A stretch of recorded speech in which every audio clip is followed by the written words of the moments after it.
ចាប់ពីពេលនេះទៅនៅក្នុងផ្ទះនេះប៉ាគឺធំជាងគេឬនៅ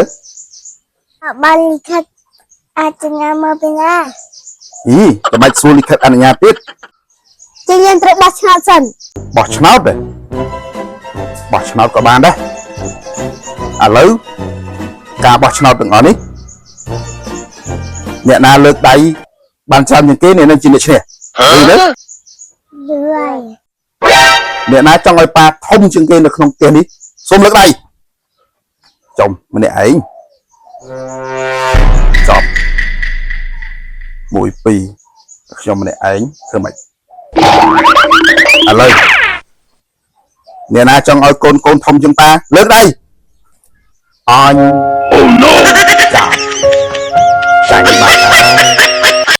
A few moments later ចំថ្ងៃមុន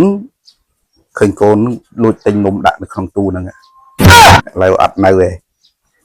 លួចញ៉ាំកូនពីរហ្នឹងសិនមើលឆ្ងាញ់ណាភាពប៉ាលួចញ៉ាំនំភាពជាភាពប៉ាលួចញ៉ាំនំប៉ាញ៉ាំនំក្នុងទូមែនចាប៉ាញ៉ាំនំមែនអើយ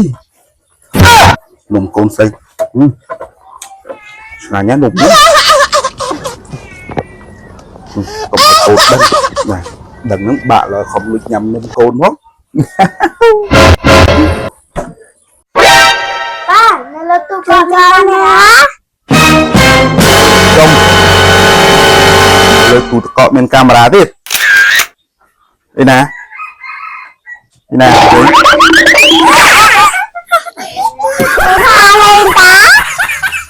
ប៉ាអញសាប់ហេលឺពេកកូនឯងនៅមកឆោបប៉ាណានៅមកឆោបប៉ាគឺខំដើររកកាមេរ៉ា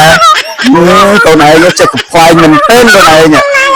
ប៉ាគេឆ្ងល់ទៀតប៉ាមិនដែលមានកាមេរ៉ាកូនឯងទៅនាំយកដាក់កាមេរ៉ាចេះឆោមែនទែនកូននេះវើយ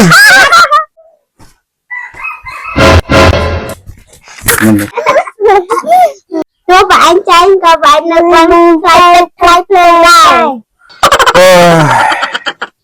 និយាយទៅដើម្បីតែក្តីសុខគ្រួសារត្រូវបានបញ្ចប់នឹងកាយអត់ភ្លើងនឹងតែម្ដង